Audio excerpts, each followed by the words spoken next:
नमस्कार, आप सभी का बहुत बहुत स्वागत है। मेरा नाम रुबिका लियाकत है। शाम के 5:50 हो चुके हैं और वक्त गर्जना का शुरू हो चुका है। आप इस वक्त टाइम्स नाउ नव भारत पर ये नया नवेला डिबेट शो, फिर कह रही हूं नया है नाम, लेकिन तेवर वही है, गर्जना वही है, भारत की गूंज वही है। अब गर्जना का मतलब क्या होता है? दमदार आवाज, शोर नहीं। जो संसद में हो रहा है वो शोर नहीं, गर्जना। हम क्या सुनना चाहते थे? वो तमाम सांसद जो वहां पहुंचे हैं संसद में, जिनको हमने चुनकर भेजा है, वो जनता के मुद्दों की गर्जना करे। लेकिन पूरा मॉनसून सत्र शोर शराबे की भेंट चढ़ गया। एक दिन और बचा है दर्शकों, सिर्फ एक दिन और, लेकिन कोई उम्मीद नहीं बची है, क्योंकि आखिरी उम्मीद के रूप में गृह मंत्री अमित शाह की अपील आई कि चलो मिलकर बात कर लेते हैं। संसद भवन परिसर में मीडिया को गृह मंत्री शाह ने कहा कि वो हर सवाल का जवाब देने को तैयार है। आप खुद सुन लीजिए एक बार। मैं किसी भी सवाल का जवाब देने के लिए संसद में तैयार हूं, मगर वो चर्चा ही नहीं होने देना चाहते। अब जनता तय करे कौन भाग रहा है।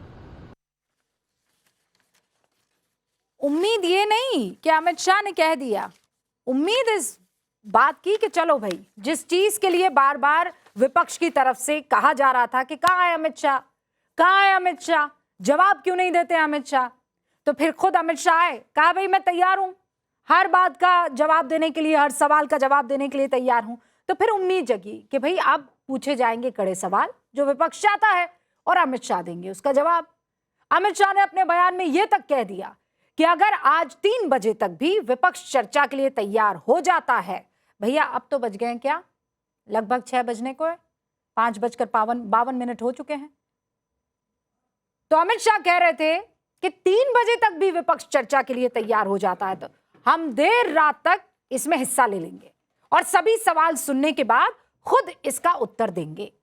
इस बयान के बाद उम्मीद जगी, लगा अब संसद में छात्रों के मुद्दे पर जोरदार बहस देखने को मिलेगी, सरकार भी अपना स्टैंड साफ करेगी। हम भी जाने भैया किसने दिल्ली पुलिस को आदेश दिया था, ये पैलेट गन चली तो चली कैसे, दिल्ली प्रदर्शन के सारे सवालों के जवाब मिल जाते, वंस एंड फॉर ऑल सब क्लियर हो जाता।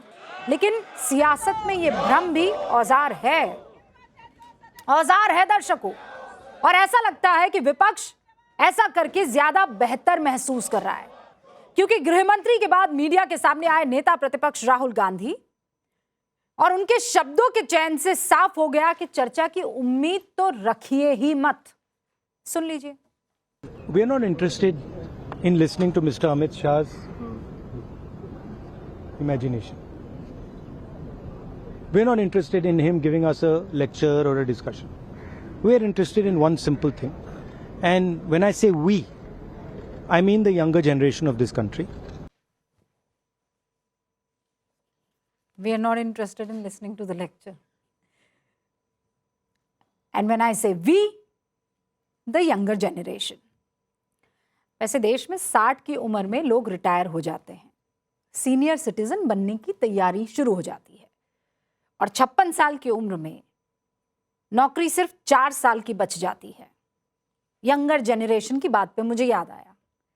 दूसरी बात, राहुल गांधी कह रहे हैं कि उनको गृह मंत्री के लेक्चर में कोई इंटरेस्ट नहीं है।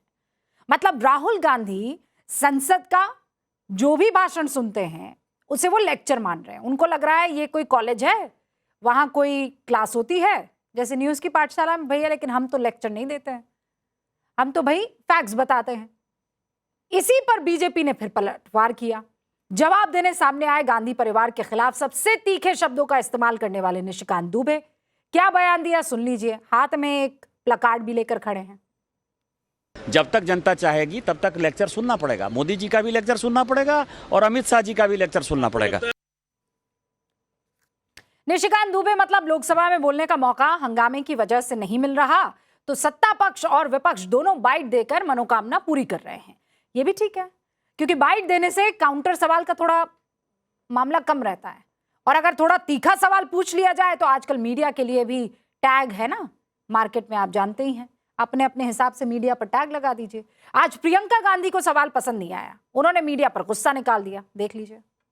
आप जवाबदेह नहीं हो जनता के प्रति, तो हम चुप बैठे बस, आप लोगों की तरह, जिस तरह से आप चुप बैठते हैं हम भी चुप बैठे, ये चाहते हैं आप। प्रियंका जी गजब कर रही हैं कि जैसे आप चुप बैठते हैं, आप चाहते हैं कि हम भी चुप बैठ जाएं। चुप बैठते नहीं है, वो तो 75 में चुप किया गया था, शायद वो वाला मेमोरी लॉस हो गया है। कुल मिलाकर संसद के परिसर में हर चर्चा हो रही है, लेकिन लोकसभा के अंदर बस एक आवाज सुनाई देती है, लोकसभा की कार्रवाई इतनी बजे तक के लिए स्थगित की जाती है। इसके अलावा कुछ सुनने को ही नहीं मिलता है हुक्म। अब क्योंकि लोकसभा की कार्रवाई स्थगित है तो कई सवालों की गर्जना बाहर सुनाई दे रही है। क्या सवाल यह कि अगर जवाब सुनना ही नहीं था तो विपक्ष 17 दिनों से सवाल क्यों पूछ रहा था? मॉनसून सत्र के आखिरी 18 घंटे की कार्रवाई से पहले ही सरकार बहस को क्यों तैयार हो गई भैया? क्या संसद सत्र को अब सिर्फ नैरेटिव बनाने का टूल बनाया जा रहा है? शुरू कर रही हूं मैं गर्जना।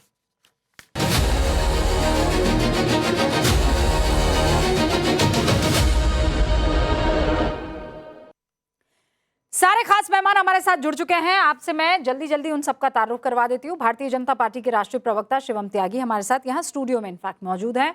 समाजवादी पार्टी के राष्ट्रीय प्रवक्ता फराज किदवई साहब हमारे साथ जुड़ चुके हैं। अच्छा, उनके ठीक बगल में कांग्रेस समर्थक तहसीन पूनावाला, और आजकल इनकी पहचान अलग है भैया, इनकी पहचान है E20 इथेनॉल लेकर जो तमाम तगड़े और बड़े सवाल हैं वो ये पूछ रहे हैं। और जंतर मंतर पर एक तो सीजेपी है, आपकी पार्टी का नाम क्या है तहसीन पूनावाला? टीम भारत भाई, टीम भारत वाले तहसीन पूनावाला भी पहुंच चुके हैं। और उनके ठीक बगल में आपको मेरे फेवरेट वरिष्ठ पत्रकार सतीश केसिंग साहब दिखाई दे रहे हैं। आप सभी का गर्जना में बहुत बहुत स्वागत है। इनफैक्ट आज पहली मर्तबा हम सब एक साथ जो है यहाँ गर्जना में जुड़ रहे हैं। शुरुआत में फराज भाई आपसे करती हूँ, इज इट अ लेक्चर? जब होम मिनिस्टर कुछ कहे, पीएम कहे, या अखिलेश जी कहे, या डिम्पल जी कहें, या राहुल जी कहें, लेक्चर होता है? हमें नहीं सुनना लेक्चर। अरे भैया क्लास थोड़ी है। Rubika ji thank you very much. Yes sir. पूछिए क्यों? बहुत बहुत धन्यवाद आपका, क्योंकि आपने विपक्ष की आवाज में आवाज मिला दी। आपने अपने ओपनिंग एड्रेस में अमित शाह जी का इस्तीफा मांग लिया। अब पूछिए भैया मैंने कहा इस्तीफा मांग लिया? अभी आपने रिटायरमेंट की एज 60 साल बता दी। इसका मतलब आप ये कहना चाह रही हैं कि भैया अमित शाह जी अब इस्तीफा दे दो, 60 साल के आप हो गए, मैं प्रधानमंत्री जी तक नहीं जाऊंगा। बहुत बहुत धन्यवाद। आपने साबित किया, हमेशा से आप साबित करती रही हैं कि आप विपक्ष की आवाज बनती रही हैं माशाल्लाह, और आज भी बनी है। बहुत बहुत शुक्रिया। जी जी जी, अद्भुत, अविश्वसनीय, अकल्पनीय ना ये? अकल्पनीय। आप बस इतना बता दीजिए मुझे फराज भाई, अखिलेश भाई की क्या उम्र है? नहीं, अगर आपके क्राइटेरिया के हिसाब से वो इस देश के प्रधानमंत्री बनने में अभी उनके पास 10-12 साल है माशाल्लाह, तो वो इस देश के प्रधानमंत्री आपके उसके हिसाब से नहीं 60 के हिसाब से तो 7 साल बचे ना। हाँ 60 के हिसाब से तो 53 साल के है ना, लगभग 10 साल है। तो 10 साल में इस देश की राजनीति में आदरणीय अखिलेश यादव जी इस देश के प्रधानमंत्री। देखिए पॉलिटिक्स में तो कभी कोई रिटायर नहीं होता है, ये तो मैं मानती हूँ। तो अभी आपने बोला, लेकिन अभी आपने नौकरी, बाबा पॉलिटिक्स नौकरी है क्या? फिर सुनाऊं क्या? बात की 56 साल ना नौकरी की बात की है मैंने। नौकरी में रिटायरमेंट हो जाता है। चलिए कोई बात नहीं, ठीक है। मैंने राहुल जी का नाम ही नहीं लिया, मैंने तो ये बताया कि 60 साल की उम्र में यहाँ भैया लोग रिटायर हो जाते हैं, नौकरी से रिटायर हो जाते हैं। अच्छा, नौकरी से, ये मैं सुन नहीं पाया। हाँ, नौकरी से रिटायर हो जाते हैं, बात वही था। 75 में, हाँ एक बहुत अच्छी बात कही आपने रूबिका जी, कि 75 में इस देश के लोकतंत्र को चुप कराया गया, और ये सच है, और उस लड़ाई को हमने लड़ा। देखिए संसद पे आ जाते हैं। आदरणीय अमित शाह जी की आपने बात की। आपको पता है रूबिका जी, लोकसभा और राज्यसभा मिला करके इस सत्र में अब तक 19 बिल पास हो चुके हैं, if I am not wrong. आप भी रिसर्च टीम से पूछिएगा, 1-2 ऊपर नीचे हो सकता है, बट मोटा मोटा 19 बिल्स के आसपास है। जहां तक मैंने पढ़ा है उसमें एक में भी होम मिनिस्टर साहब नहीं मौजूद थे डिस्कशन में, एक में भी। और यहां तक कि public examination prevention of unfair means amendment bill 2026 में भी आदरणीय गृह मंत्री जी सदन में नहीं मौजूद थे। तो मुझे एक बात पता चली कि साहब ऐसा क्यों है। पता ये चला कि पार्लियामेंट में पकौड़े बहुत अच्छे मिलते हैं, तो आदरणीय गृह मंत्री जी अपने चैम्बर में पकौड़े खा रहे होते थे, लेकिन सदन में आने की उनकी कोई मंशा नहीं होनी थी। बड़ा दुर्भाग्यपूर्ण है रूबिका जी कि जब पार्लियामेंट्री अफेयर्स मिनिस्टर ये बोलते हैं कि जब गृह मंत्री जी बोलेंगे तो आप सुन नहीं पाएंगे, और उनको देखकर तो आतंकी भी थर थर कांपते हैं। तो मतलब इस देश के सांसदों को आप क्या कहना चाहते हैं?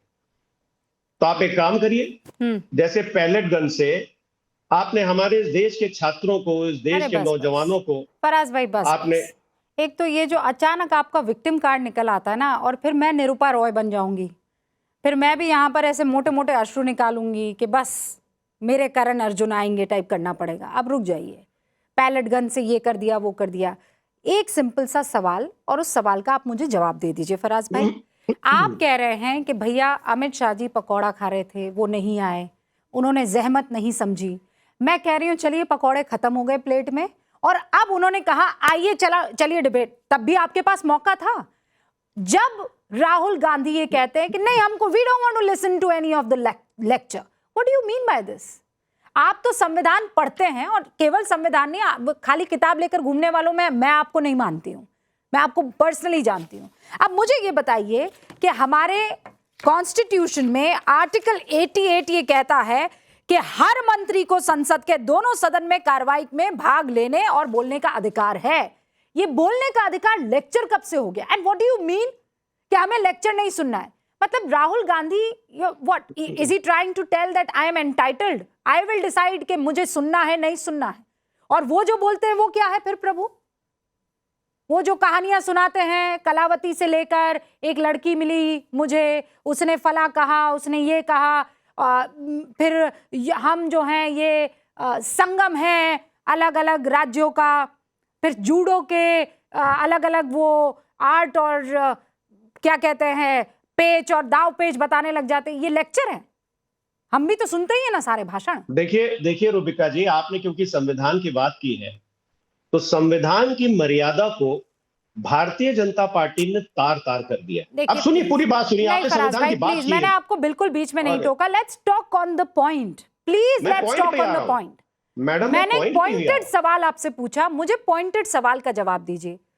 इधर उधर प्लीज जलेबी मत बनाइए। क्या आप क्या सुनना चाहती हैं बताइए? मैं सुनना नहीं चाहती हूं, मैंने सवाल पूछा है आपसे। क्या आर्टिकल 88 के तहत सदन में किसी को बोलने का अधिकार नहीं है कि नहीं? अगर सामने वाला कह रहा है कि चलो हम लोग पूछिए जो सवाल पूछना है मैं जवाब देता हूं, तो आप ये कह देंगे कि लेक्चर नहीं सुनना है? तो फिर क्या सुनना है आपको? क्या आप शहंशाह अकबर हैं और वहां पर तानसेन मौजूद हैं जो आप कहेंगे कि भैया गाओ हम सुनेंगे? ये थोड़ी है संसद। हो गया, मैं बोलूंगा। देखिए, संविधान के आर्टिकल 95 में एक और चीज लिखी हुई है। उसमें यह लिखा हुआ है कि जो पावर ऑफ डिप्टी स्पीकर है, उसमें पावर ऑफ स्पीकर संविधान में कहीं नहीं दिया है, चेक करिएगा। आजादी के बाद से 17वीं लोकसभा से लेकर के आज तक कोई भी ऐसी पार्लियामेंट नहीं थी जिसमें डिप्टी स्पीकर होता। तो क्या ये संविधान की आत्मा को तार तार भारतीय जनता पार्टी नहीं कर रही? क्यों नहीं डिप्टी स्पीकर? मैं ये जानना चाहता हूं, क्योंकि आपने संविधान का सहारा ले करके आपने विपक्ष को घेरने की कोशिश की। सुनिए, तो मैं उसी संविधान की भाषा में जवाब दे रहा हूं। अरे भैया, उसी संविधान की भाषा में मुझे जवाब दीजिए, कोई दिक्कत नहीं है। मैं जो आपसे पिन पॉइंटेड सवाल पूछ रही हूँ आप उसका जवाब दीजिए। लेक्चर पर इधर उधर क्यों जा रहे हैं आप? क्या अमित शाह को बोलना चाहिए कि नहीं बोलना चाहिए? और अगर वो कह रहे हैं चलो मैं बोलता हूं तो वो लेक्चर हो जाता है? बस एक सिंपल सा सवाल पूछा, आप जवाब नहीं दे रहे हैं। सतीश केसिंग साहब जी, मैं तो ये कह रहा हूं रूबिका जी सर, कि देश में आजकल एक नया संसद चल रहा है जिसका नाम है इंस्टा संसद। अब 12 बजे रात में भी 76 साल के प्रधानमंत्री जी आके रील बना रहे हैं, लेकिन खेद व्यक्त करने के लिए और शिवम त्यागी जैसे भारतीय जनता पार्टी के नेता किसी ने नॉट ए सिंगल किसी ने भी जंतर मंतर की घटना पर खेद व्यक्त नहीं किया है। और दूसरे तरफ जिनको आप 56 साल का 60 साल का दे रही हैं, वो अपनी ही सरकार के खिलाफ 2 बार बोल चुके झारखंड में। तो ये थोड़ा दोहरा पैमाना है।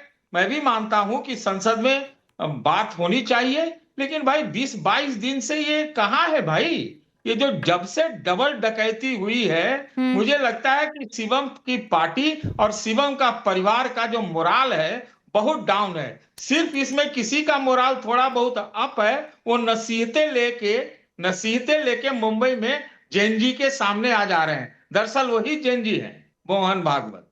हाँ, अरे आप तो सतीश जी इतने टाइम से, लंबे टाइम से आप एडिटर रहे हैं, आप भी जानते हैं कि संघ प्रमुख का कार्यक्रम अचानक नहीं बनता है। ये लोगों को भ्रम है।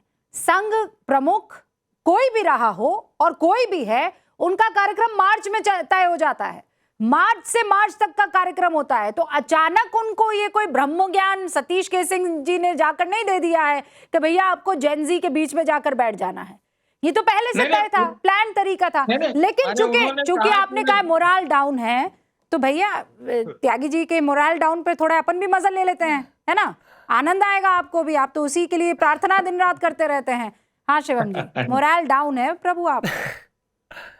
देखिए, मैं एक चीज़ कहना चाहता हूँ कि जहाँ तक मोरल की बात है उस पर तो मैं आऊँगा ही, बट उस मोरल पे we don't want any lecture from you guys, specially Satish K Singh और तहसीन Poonawalla or the other fellow. We do not want any lecture. And when I say we means the actual youth of the country. Unlike Rahul Gandhi, actual 30 के आसपास वाले, 60 वाले नहीं है भाई। So आपसे lecture नहीं चाहिए। अब मोरल पर आते हैं। मैं एक चीज़ कहना चाहता हूँ कि जब इस तरह की बातें आप करते हैं, मैंने यहाँ आकर डिस्कोर्स की शुरुआत की। अपनी बातें बोलने के बाद मैं चुप होकर ये कहूँ, अब तहसीन पूनावाला जैसे ही बोले नहीं मुझे लेक्चर नहीं चाहिए भाई, मुझे लेक्चर नहीं चाहिए। अरे मैं सुनूंगा तो ही तो बात पता चलेगी। जब मैंने सवाल पूछा है सुन तो लो। नहीं मुझे लेक्चर नहीं चाहिए भैया, अमित शाह जी का चाहिए नहीं तो फिर भाषण किस बात का दे रहे थे? नहीं बस मुझे एक चीज पता करनी है कि शूटिंग का ऑर्डर किसने दिया। अरे उसके लिए भी तो सुनोगे ही ना। गजब पागलपन चल रहा है भाई। एक बात बताइए, कोई गांधी खानदान का घर है कि अपनी माता जी को बोल दे नहीं लेक्चर नहीं चाहिए, नहीं पार्टी में जो भी कोई बोल रहा है नहीं मुझे नहीं चाहिए, नहीं इससे भी बात नहीं करनी, उससे भी बात। भाई पार्लियामेंट है ये, और आपको वहां पर चर्चा करनी पड़ेगी सरकार से बात करने के लिए। You can not just get away by saying कि भैया नहीं मुझे लेक्चर नहीं चाहिए। लेक्चर नहीं चाहिए तो मत आओ सदन में, बैठो कहीं जाकर वियतनाम में छुट्टियां मनाओ आराम से, बीच साइड पे कोई लेक्चर नहीं मिलेगा, फोन करो बंद, गायब हो जाओ 20 दिन के लिए जैसे जनरल करते हो। बट अगर इंडियन पार्लियामेंट का हिस्सा हो, लीडर ऑफ ऑपोजिशन हो, तो वहां बैठकर सुनने की जिम्मेदारी है। मेरे पर देश जैसा अभी कह रहे थे फराज भाई कि इतना टाइम जब मौका था तब अमित शाह सदन में क्यों नहीं आए? वो कह रहे हैं पकौड़े खा रहे थे। नहीं बिल्कुल नहीं। मैं फिर से कहना चाहता हूं, आदरणीय गृह मंत्री जी ने आज एक बात बहुत साफ कही, और वो ये कि मैं डेली पार्लियामेंट आ रहा हूं, लेकिन अगर विपक्ष का रवैया आप देखेंगे तो आप पाएंगे कि वो चर्चा करने के लिए तैयार नहीं है। उसके 10 मिनट बाद ही इन लोगों ने साबित कर दिया कि हम तैयार नहीं। आप कह रहे हैं कि चर्चा करने को तैयार है। आप कोई कम है क्या? एक दिन पहले क्यों भाई? सदन की कार्रवाई चलाने के लिए क्या कहते हैं कि पहली जिम्मेदारी किसकी है? वो सरकार की है। तो आपने मना क्यों नहीं दिया? वो एक आध पकौड़ा आप राहुल गांधी को खिला देते ना, मना लेते, क्यों नहीं मना? हमने तो अभी ऑफर किया ना, उस आदमी ने तुरंत ही फेंक दिया। अभी तो ऑफर किया, चलो अभी कर लो चर्चा। आपको बच्चों की चिंता है, आपको देश की चिंता है, आपको पुलिस ब्रूटैलिटी की चिंता है, आपको हर चीज की चिंता है, तो आज कहा तो सही, कर लो ना। आज भी तो करने के लिए तैयार नहीं है। Very smart. हम तो लगातार कह रहे हैं शिवम त्यागी, वेरी स्मार्ट। झारखंड में लाठी चार्ज हुआ और अचानक आपने कहा चलो हम लोग डिस्कशन करते हैं। क्यों करें भैया? नहीं, क्या मतलब लेक्चर नहीं सुनना पड़ेगा आपको? मैं नहीं सुनूंगा। आप कोई राहुल गांधी थोड़ी है, राहुल गांधी थोड़ी है यहाँ पर।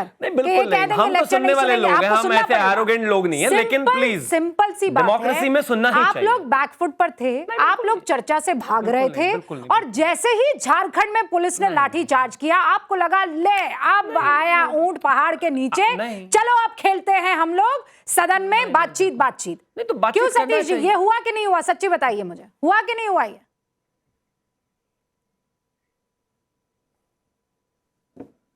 सतीश जी, अरे यही हुआ। हमको तो लगता है कि झारखंड के लिए इंतजार कर रहे थे। झारखंड के लिए। अच्छा, इसके बाद भी तैयार। मैं तो कह रहा हूं कि आपको एक इंटरव्यू दे दें आपको अमित शाह जी चाहे माननीय प्रधानमंत्री जी आप ही को इंटरव्यू देते हैं जिसमें वो भगवान भी बन गए थे या जो भी, तो आप ही ले लीजिए ना। अब आप रहे नहीं बूथ से मीडिया में तो क्या जगह तक करें? आप पहुंच जाइए। नहीं तो एक आप माफी कैसे आप मांग लेते हैं इंटरव्यू, आपने तो इंटरव्यू नहीं मांगा।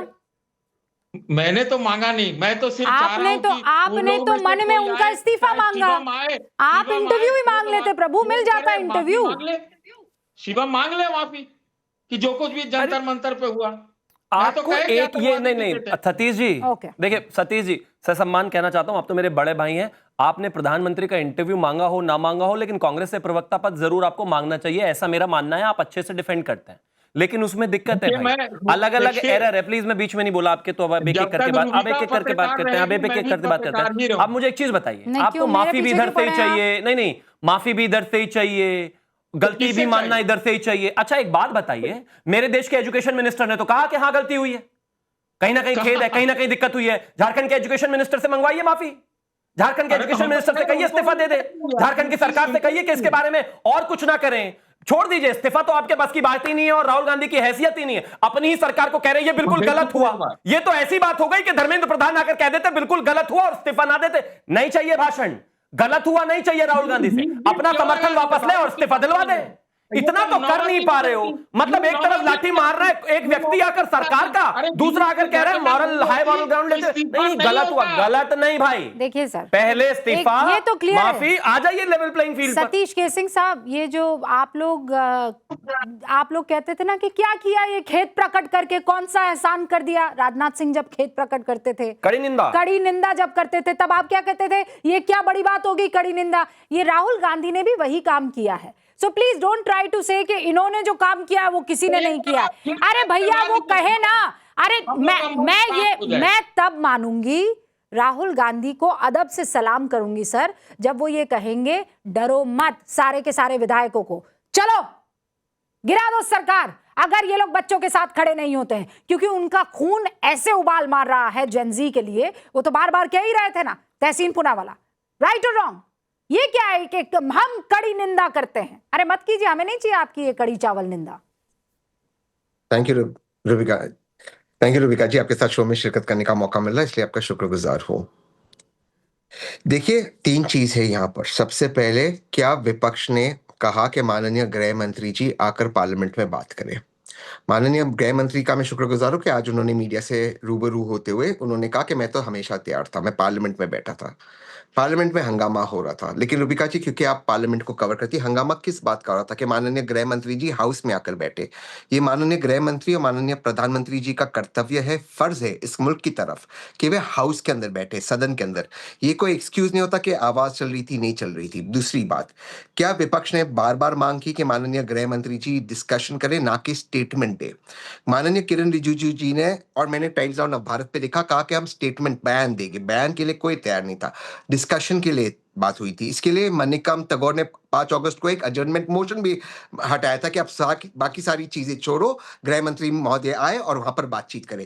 इन सारी चीजों को हटा दिया गया था। जैसे टाइम्स नाउ अंग्रेजी चैनल पे स्वर्गवासी अरुण जेटली जी ने कहा था, स्वर्गवासी सुषमा जी ने कहा था, हाउस जो होता है विपक्ष का होता है, चलाने की जिम्मेदारी सरकार की होती है।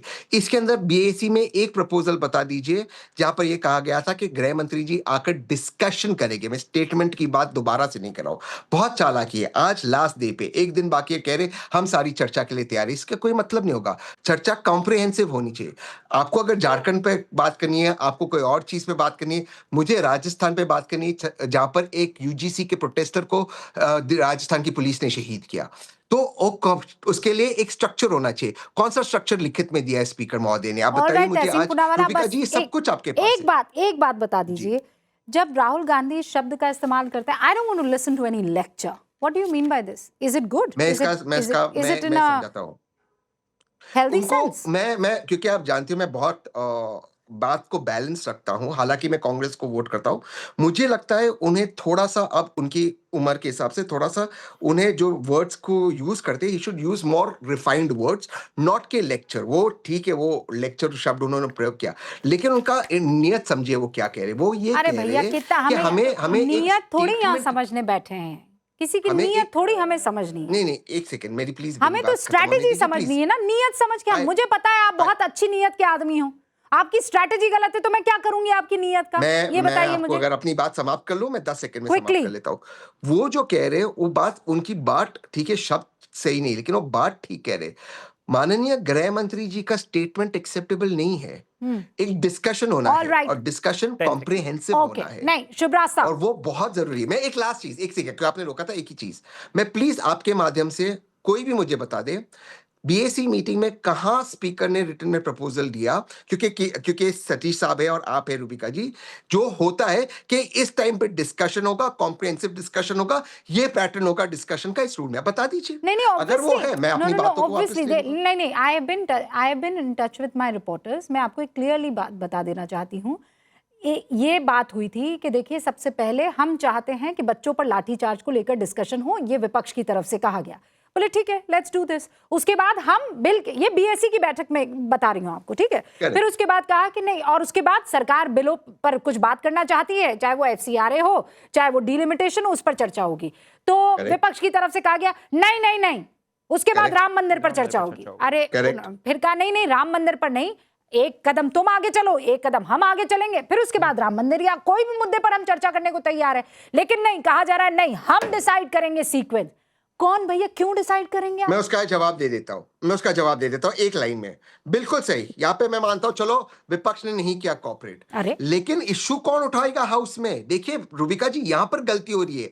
हाउस सरकार का नहीं होता है, हाउस विपक्ष का होता है इशू उठाने के लिए। तहसीन, आप इससे बहुत नहीं, एक सेकंड नो तहसीन, एक सेकंड नहीं, 10 सेकंड भी नहीं, मैंने आपको पूरा ये मैंने पूरा टाइम दिया आपको, मैंने पूरा टाइम। देखने मांगूंगा 10 सेकंड प्लीज, एक रिक्वेस्ट, 10 सेकंड। सारी आपकी बात मान ली, क्योंकि मैं कभी आपसे आर्ग्यू नहीं कर सकता हूं, आपके फैक्ट्स हमेशा करेक्ट होते।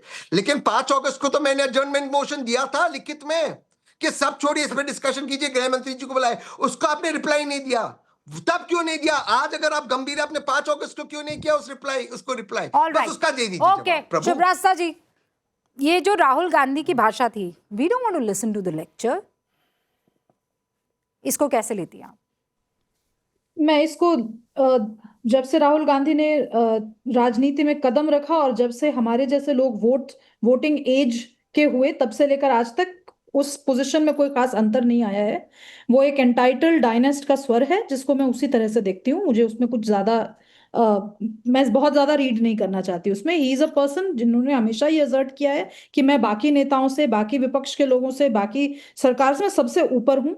वो जब पक्ष में थे तब भी उन्होंने मनमोहन सिंह जी का जो एक बिल था, ऐतिहासिक बिल था, उसको फाड़ा था पब्लिक में। तो इस पे ज्यादा बहस करने की जरूरत मेरे तरफ से नहीं है। पर मुझे यहाँ पर तहसीन ने एक लाइन बोली, मुझे उससे बहुत आपत्ति है। उन्होंने कहा कि विपक्ष का काम, हाउस जो है वो विपक्ष का है। ऐसा बिल्कुल भी नहीं है तहसीन। हाउस विपक्ष और पक्ष दोनों का है, और हमने अगर डिसाइड किया है कि विपक्ष में कुछ लोग बैठे, तो हमने उनकी भी काबिलियत देख करके उनको विपक्ष में रखा है। ये मान लेना कि जो लोग विपक्ष में हैं वो पूरी तरह से मूर्ख हैं और मूढ़ हैं, ये भी गलत है। जनता की उम्मीदें हैं विपक्ष से कि वो सड़क की राजनीति को संसद में ले जाकर पॉलिसी फ्रेमवर्क में फिट करे। आप मुझे बताइए, आप बोल रहे हैं कि ऐसे हो जाना चाहिए था, सरकार को ऐसे कर लेना चाहिए था, स्पीकर को, सबको ज्ञान बांटने का अधिकार केवल विपक्ष का नहीं है। हमें भी पूछने का हक है विपक्ष से कि राहुल गांधी ने, ऐसे तो सोनिया जी बहुत एडिटोरियल्स लिखती हैं इंडियन एक्सप्रेस में, एक भी एडिटोरियल लिखा है एफसीआरए पर? मैं जानना चाहती हूँ कि विपक्ष क्या सोच रहा है एफसीआरए को लेकर। मैं जानना चाहती हूँ कि विपक्ष का जो मत है, वो छात्रों ने ये आंदोलन, जितने भी आंदोलन चल रहे हैं सब छात्र आंदोलन है, विपक्ष का क्या मत है पैलेट गन को लेकर के? क्या विपक्ष ये चाहती है कि ब्लैंकेट बैन हो? क्या विपक्ष ये असर्ट करेगी कि फिर कोई भी सरकार हो, चाहे कांग्रेस की सरकार दोबारा सेंटर में क्यों नहीं आती है, वो कभी वाटर कैनन और टीयर गैस नहीं यूज करेंगे? ये लेजिस्लेटिव मुद्दे हैं। लेकिन रूबिका जी, दिक्कत क्या है ना कि इन मुद्दों के लिए मेहनत लगती है। इन मुद्दों के लिए आपको टेक्निकल एक्सपर्ट्स के साथ बैठना पड़ता है। इन मुद्दों पे बात करने के लिए, मैं विपक्ष के लिए कह रही हूं, आपको तहसीन पूनावाला को बुलाना पड़ेगा कांग्रेस कार्यालय, और बैठ करके ड्राफ्ट बनवाना पड़ेगा। ये बैक ब्रेकिंग काम है। ये काम करना आज किसी, सबको सेल्फीज खिंचानी है, सबको 4 सेल्फीज नहीं ना, आजकल तो एक नया ट्रेंड निकला है, अपनी आईटी सेल खड़ी कर दो, ट्रोल करो, और इनको लगता है कि ये सोशल मीडिया पर ट्रेंड करवा के जीत गए हैं। कुछ भी जो मन में आए कर लो, इनको लगता है बस हमने, एक तो सीजेपी आई है तब से उसको ये लगने लगा है, और उसको क्या, उसके चहेतों को, उनके बाकी सबको के अगर हमने सोशल मीडिया पर जंग जीत ली तो जमीन पर भी हम जीत जाएंगे। अरे जमीन पर अगर नहीं जीतेंगे तो क्या करेंगे? हम चुनाव आयोग को कटघरे में खड़ा कर देंगे, हम ईवीएम पर सवाल खड़े कर देंगे, हम भाषण दे देंगे वोट चोरी हो गया है। लेकिन असल जो मुद्दे हैं उससे आप कब तक भागते रहेंगे? इसका जवाब सतीश केसिंग साहब आपके पास आऊं उससे पहले, क्योंकि पॉलिटिकल पार्टी के रिप्रेजेंटेटिव यहां पर बैठे हुए हैं, फराज किदवई जवाब देंगे। बताइए ना, एफसीआरए पर आप लोग बात करते हैं, ये जो शुभ्रास्ता ने कहा है। देखिए, शुभ्रास्ता ने बहुत अच्छी बात कही और इन्होंने कहा कि जनता को, मैंने लिख लिया था कि जनता को विपक्ष से बहुत उम्मीदें हैं। बिल्कुल सही मेरी बहन बोल रही है, क्योंकि सरकार से उम्मीदें जनता को खत्म हो चुकी हैं। जनता को सरकार से इसलिए उम्मीदें खत्म हो चुकी हैं कि अगर बालासोर में ट्रेन हादसा होगा तो विपक्ष जिम्मेदार होगा कि भैया ऐसा क्यों हुआ, और एक प्लान लेकर के आओ कि ट्रेन हादसे ना हो। एयर इंडिया का जहाज अगर क्रैश होगा और उसमें कुछ 100 लोग मर जाएंगे तो उसमें विपक्ष को प्लान लेकर के आना होगा, क्योंकि सरकार तो ये निकम्मी है। उन किसानों के ऊपर, जिनके ऊपर जीप चढ़ा करके, मैं बार बार बोलता हूं, इनके मंत्री पुत्र ने रौंद दिया था, तो विपक्ष को एक ऐसा एक्शन प्लान लाना होगा कि किसी भी मंत्री पुत्र का बेटा किसानों को रौंदे नहीं। ठीक है। विपक्ष को यह भी करना होगा कि झांसी में अगर किसी अस्पताल के एनआईसीयू में आग लग जाएगी और 22 छोटे छोटे बच्चों की जल करके मौत हो जाएगी तो जिम्मेदारी विपक्ष की होगी, क्योंकि उत्तर प्रदेश में विपक्ष की सरकार है और विपक्ष को एक प्लान लाना होगा, क्योंकि ये सरकार तो निकम्मी है। कश्मीर में अगर धर्म पूछ करके हमारी बहनों का सुहाग उजाड़ा जाएगा तो जिम्मेदारी तो विपक्ष की होगी, क्योंकि होम मिनिस्ट्री कुछ नहीं कर सकती है उसमें, और ना ही कुछ सरकार कर सकती है। तो आज की तारीख में जो ज्यादातर इस देश में, मैंने आपको जो चीजें गिनाई हैं, अगर अनएम्प्लॉयमेंट भी मान लिए बढ़ेगा इस देश के आईआईटीज में, ये मैं नहीं बोल रहा हूं, इस देश के आईआईटीज में अगर 5 में से 2 को नौकरी नहीं मिलेगी तो एक्शन प्लान विपक्ष को लाना होगा।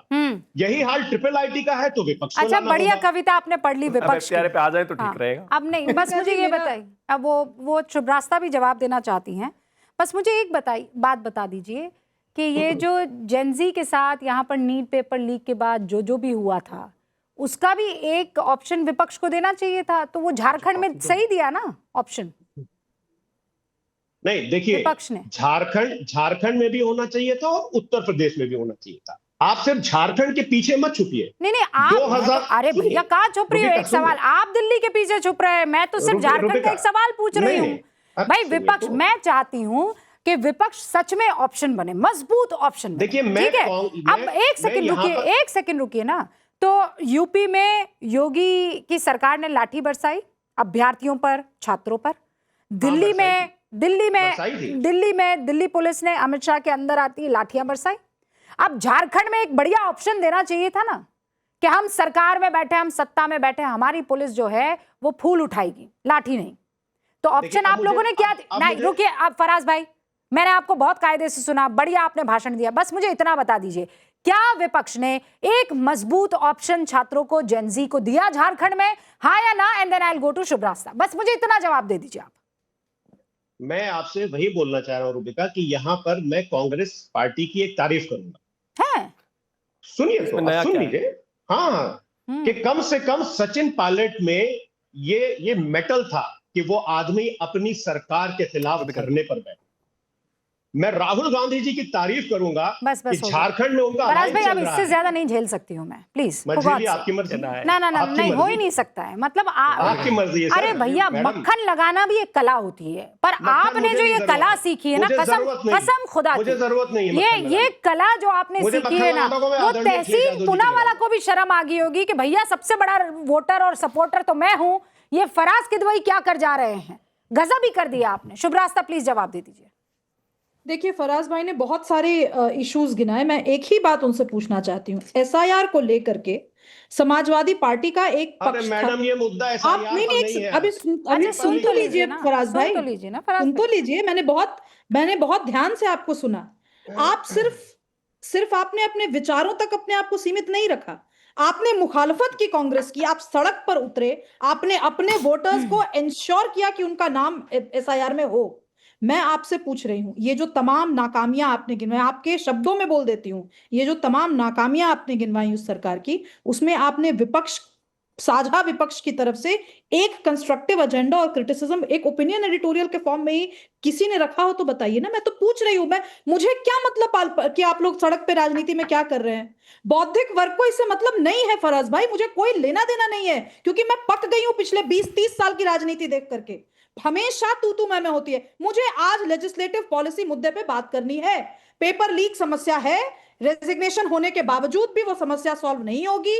लेट से भर्तियां होती हैं, चाहे वो यूपी में हो, बिहार में हो, मध्य प्रदेश, ये सारे बेल्ट वैसे आप वहां से खुद आते हैं, आपको पता है। लोगों की पूरी जमा पूंजी खत्म हो जाती है बच्चों को पढ़ाने में। मैं अपनी बिटिया के भविष्य को लेकर के हूं सशंकित। मैं आपसे पूछ रहा हूं विपक्ष का क्या विजन है इसको लेकर के? ये बात, क्योंकि फ्लोर पे तो बात नहीं हो रही है ना, फ्लोर पे तो किसी को कोई विजन नहीं देना है, फ्लोर पे चर्चा ना हो, सारी कवायद इसी की है। हम टैक्स पेयर महामूर्ख हैं कि हम टैक्स भरते रहें, करोड़ों एक मिनट चलाने में खर्च होता रहे, चाहे वो सत्ता पक्ष की नाकामी हो, विपक्ष की नाकामी हो। मुझे तो जवाब चाहिए ना। मैं जवाब नहीं मुझे मिलेगा तो मैं क्या करूंगी? मैं आपसे पूछ रही हूं कि विपक्ष को, अगर आप कहते हैं कि नहीं सारी जिम्मेवारी विपक्ष की है, मैं मानती हूं आपकी बात। आपका रोड मैप, मुझे कोई एक वेबसाइट होगी, कोई एक अखबार होगा, कोई तो होगा मीडिया में जो आपकी बात को अक्षरशः लिखा हुआ छाप रहा हो। बताइए ना कहां है वो राहुल गांधी के 5-6 एडिटोरियल? मुझे लफाजियां नहीं पसंद है, मुझे नहीं पता, मुझे हिंदू मुस्लिम पे क्या आपकी रणनीति है, हक वो देख लिया हम लोगों ने। मुझे सब्सटैंटिव बताइए कि इस ऑलराइट 30 सेकंड्स फराज भाई। एफसीआर क्या है? देखिए रूबिका, मैं शुभराष्ट्र की जो इनकी जो प्रॉब्लम है, मैं उसको बहुत अच्छे से उसको अप्रिशिएट कर रहा हूं, उसको समझ में भी रहा हूं। लेकिन इस देश के लोकतंत्र का सबसे बड़ा दुर्भाग्य यह है कि जितनी प्रॉब्लम्स है उसका सलूशन विपक्ष से मांगा जा रहा है। इसका मतलब सरकार निकम्मी है, इसका मतलब जनता का सरकार के ऊपर बिल्कुल भी नहीं है। हमने सरकार से मांग की, इस्तीफा तक हुआ। इसलिए ये भ्रामक नैरेटिव मत दीजिए फराज भाई। नहीं, देखिए सुब्राष्ट्र, आप बोल रही हैं कि रोड मैप क्या है? अरे इनसे कहिए इस्तीफा दे, हम बताएंगे रोड मैप क्या है। इनसे कहिए इस्तीफा दे, मैं बताऊंगा रोड मैप क्या है। सुब्राष्ट्र, इनसे बोलिए इस्तीफा दे, लेकिन ना मुझे मत बोलिए इस्तीफा दे, कुर्सी खाली करें, हम बताएंगे रोड मैप क्या है। मैं इस देश की एक आम महिला हूं जिसकी अपनी शाम के डिनर की समस्या है। मुझे नहीं जानना कि आप लोगों को क्या करना, मुझे आप 2 मुद्दों पे बताइए। पेपर लीक दोबारा ना हो, इसके लिए साझा विपक्ष का क्या एजेंडा है? आपको जेनजी तक ने घेर लिया, कहा कि बताओ कि क्या है एजेंडा। सरकार ने तो इस्तीफा दिलवा दिया, चले गए वो मंत्री जिनको चाहते थे कि आप नहीं रहे। ऐसा आप कैसे करेंगे कि आज के बाद दोबारा नहीं हो? अखिलेश यादव की सरकार आएगी और उत्तर प्रदेश में एक भी पेपर लीक नहीं होगा। इसकी जिम्मेवारी क्या आज फराज किदवई लेकर जाएंगे? एक जिम्मेदारी तो हम दे देंगे कि हमारा कोई भी सांसद हमारे बच्चों को गटर जनरेशन नहीं बोलेगा। एक जिम्मेदारी में दे देता हूं। नहीं बोलेंगे, है ना? एफसीआर पे आप डिस्टर्ब करेंगे तो ऐसे नहीं, छोड़ दीजिए, नहीं बोलेंगे, मुझे पता है। आप एफसीआर पे भी डिस्कस कर लीजिए। फराज भाई एक सेकंड रुकिए, मैंने बीच में इसलिए नहीं टोका। नहीं फराज भाई, you had a very good opportunity. वहां वो ये नहीं कह रही थी कि हमारे पास हम जो हैं अब आपसे सोल्यूशन चाहते हैं। विपक्ष से कोई सोल्यूशन नहीं चाहता है।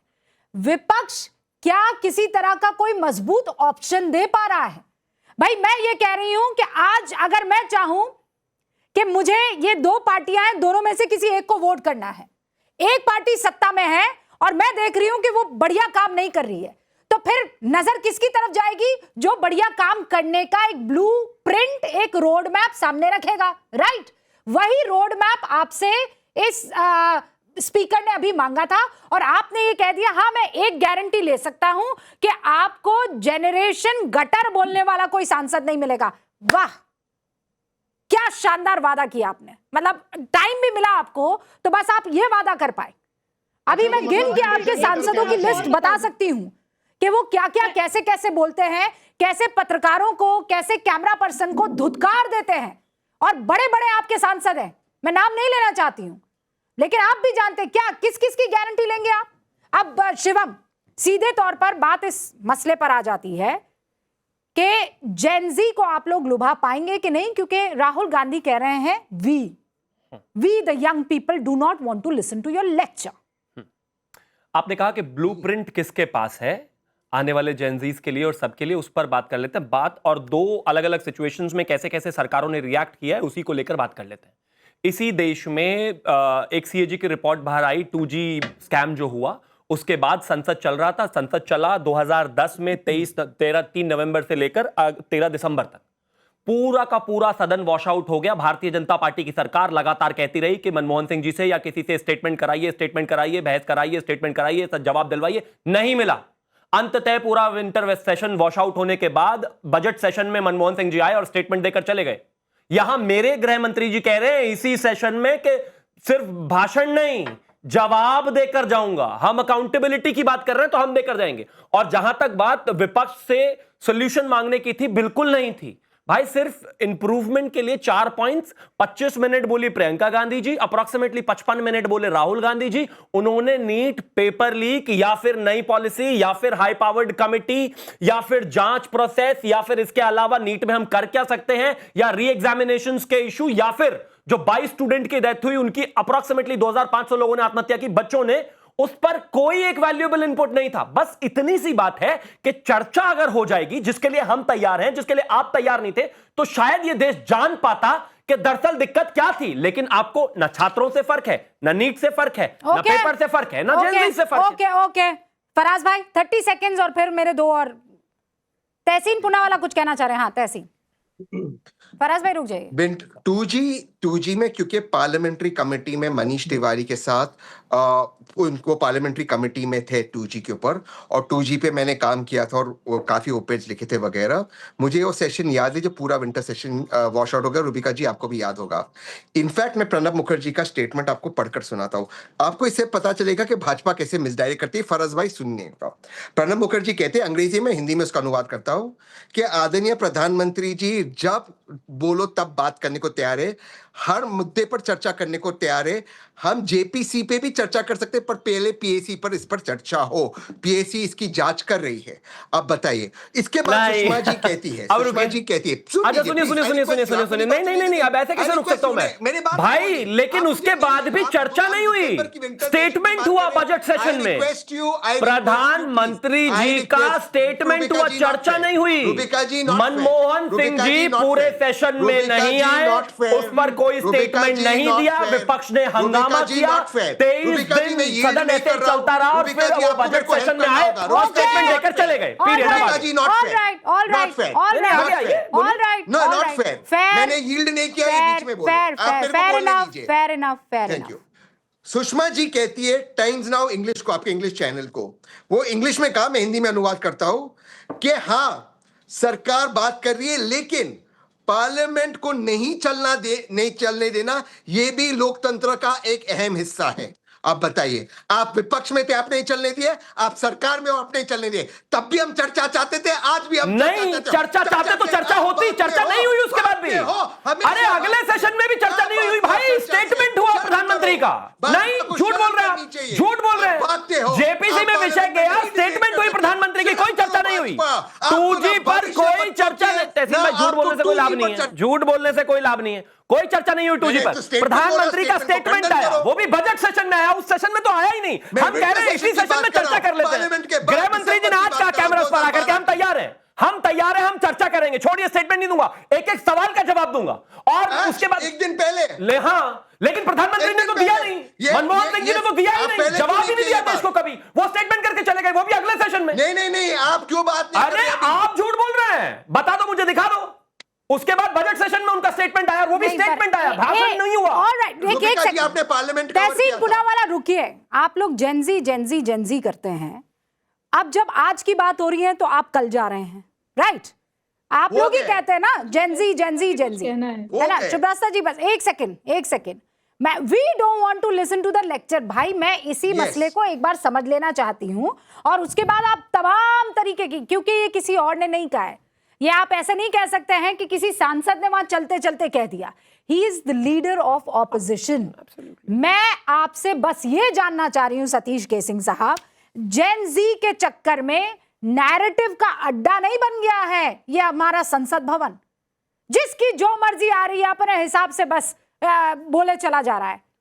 एलओपी कहे कि लेक्चर नहीं सुनना है, क्योंकि वो बताना चाहते हैं जेन जी को, dude I am here, I am your face. मैं तो इसको जेनजी कहता भी नहीं, मैं तो युवाओं की समस्या मुंह बाए खड़ी है देश में। सिर्फ ग्रेजुएट को जो होते हैं उनको पहले साल में सिर्फ 60% को नौकरियां मिल रही हैं सैलरी वाली। तो इससे सबकी जिम्मेदारी बनती है, चाहे विपक्ष हो चाहे सरकार हो। देखिए बात यह है कि अभी स्टेटमेंट की बात है। अरे अभी से लेके सुबह तक का टाइम है, कल तक का। कोई आ जाइए ना इंस्टा जनरेशन के सामने, इंस्टा पर कोई बयान दे दीजिए, क्या फर्क पड़ता है। बाकी चर्चा हो जाएगी इसके बाद अपने क्या आप बयान, किस बात बोलना पे? नहीं चाहता बीच में, बताएं लेकिन इनको लगता है कि इंस्टाग्राम और संसद दोनों पैरेलल चीजें हैं। क्या हो गया भाई आपको सतीश जी? आपको नहीं समझ में आ अरे रहा है? भाई मतलब इंस्टाग्राम और पार्लियामेंट की सैंटिटी दोनों कह रहे हैं तो मुझे इंस्टाग्राम पर आकर दे दीजिए, वो तो दे ही देंगे। अरे हमारे प्रधानमंत्री तो 12 बजे आ जाते हैं, वो कोई दिक्कत नहीं। और आपके वाले 12 बजे कहाँ होते हैं नहीं पता। लेकिन पार्लियामेंट में डिस्कशन होता तो आपके भी वैल्यूएबल इनपुट्स आते भाई, सवाल आते। मैं हम क्या चाहते हो कि प्रधानमंत्री जी राहुल गांधी जी की व्यूअरशिप बढ़ाने के लिए उनसे इंस्टा कोलैबोरेशन कर लें? गजब बात हो गई। सतीश जी, अब मुझे एक चीज बहुत इत्मीनान से एक चीज बहुत इत्मीनान से समझाई। सतीश जी, ये जो कुछ भी जंतर मंतर में हुआ वैसा ही कुछ वहां झारखंड में भी हो रहा है कि नहीं हो रहा है? मैं आप सुन लीजिए मेरी बात। नहीं आप नहीं आप धीरे धीरे आगे बढ़ते हो रहा है कि नहीं हो रहा है? नहीं, ऐसा नहीं हो रहा है जो जंतर मंतर पर एकाएक 20 तारीख को हुआ। कैसा नहीं? ये अभी लाइव तस्वीरें दिखा रही हूं मैं आपको। नहीं वो जानते हैं, वो सब देख चुके हैं। और तो हम तो क्या बोल सब रहे हैं देख कि चुके? शिवम तो त्यागी समेत इसमें आपको सरकार का सतीश कोई केसिंग साहब आदमी तो रात को पुलिस वहां जाती है, वहां पर बच्चों पर लाठीचार्ज हो जाता है। जंतर मंतर का खेद तो आपको सुनना है, कान के पर्दे फाड़ दो, लेकिन सुना दो जंतर मंतर का खेद। मैं ये कह रही हूं, मैं भी सुनना चाहती हूँ वो जंतर मंतर का खेद, आज भी सुनना चाहती हूं, कल भी सुनना चाहती थी, और जब तक खेद प्रकट नहीं होगा तब तक कहती रहूंगी मुझे भी सुनना है जंतर मंतर का खेद। अब मुझे ये बताइए, झारखंड में अभी जो कुछ भी हो रहा है वो आप लोगों को परेशान क्यों नहीं करता है? Why is it not troubling you, Satish casing साहब? नहीं, मैं सब जानती हूँ, आपकी तो मैं रग रग से वाकिफ हूँ सतीश केसिंग साहब। मुझे बस इतना बताइए, झारखंड के बच्चों को लेकर खेद क्यों नहीं सुनना है आपको? क्यों नहीं सुनना है? क्यों? अरे भाई हमारे बच्चे हैं भाई। कहाँ है आपके बच्चे? कुछ हो रहा है उस पे नहीं, केवल जेनजी का तमगा तो दिल्ली वाला ही है ना। यहाँ तो इनके ऊपर लट बरस ही नहीं रहे हैं, यहाँ तो फूल बरस रहे हैं। ये बच्चे थोड़ी, ये तो कावड़िए हैं, और ये जो लट बरसा रहे हैं ये कोई बीजेपी का मंत्री है जो उनके ऊपर फूल बरसा रहा है। यही दिख रहा है ना आपको शायद? नहीं, हमको कुछ नहीं दिख रहा है। क्या दिख रहा है फिर? कुछ नहीं। आपको बताऊं, नीट के पेपर लीक से ज्यादा गंभीर घटना है झारखंड में। वहां तो नौकरी की परीक्षा थी।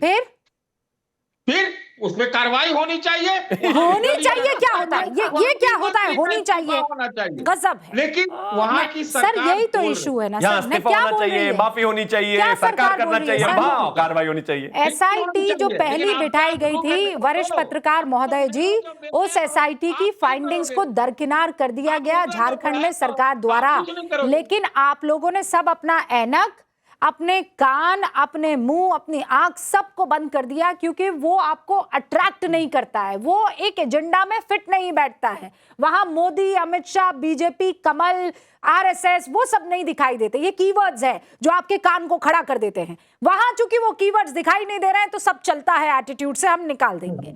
ये कटु सत्य है, शुभ रास्ता, कोई इस बात को माने कि ना माने।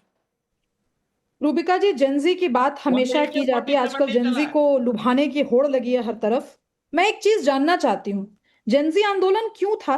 या जेनजी जो आज एकदम बिल्कुल ही राजनीति और इन तमाम चीजों से जिस पे हम और आप डिस्कस करते हैं, जो मिलेनियल्स डिस्कस करते हैं, उनसे क्यों कटे हुए हैं वो? क्योंकि उनको इसी लफाजी से दिक्कत है और हम आज वापस उनको उसी लफाजी में धकेल रहे हैं। मैं एक और आपको बता दूं, बिहार, झारखंड, कम से कम इन दोनों का तो मैं दावे के साथ कह सकती हूँ कि यहाँ ये समस्या है।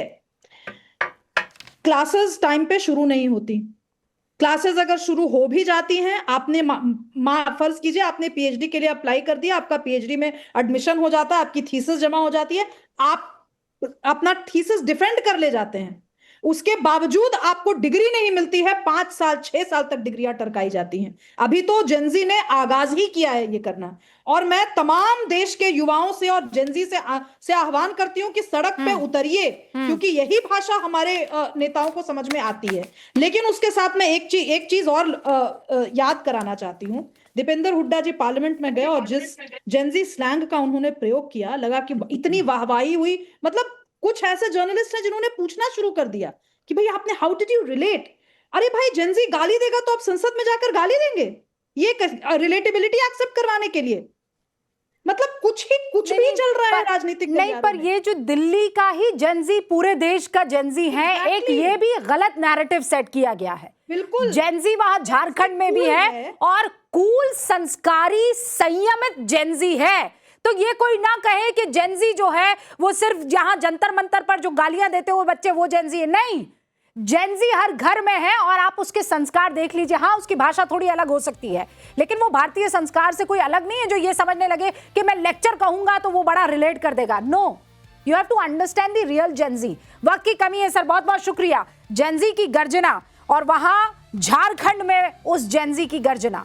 हमारे पास कुछ अहम खुलासे, कल भी हमने आपको खास न्यूज की पाठशाला में वो खुलासे बताए थे, आज भी एक खुलासा आपके लिए लेकर आ रही हूं, तो जुड़िएगा जरूर 8:50 पर न्यूज की पाठशाला में।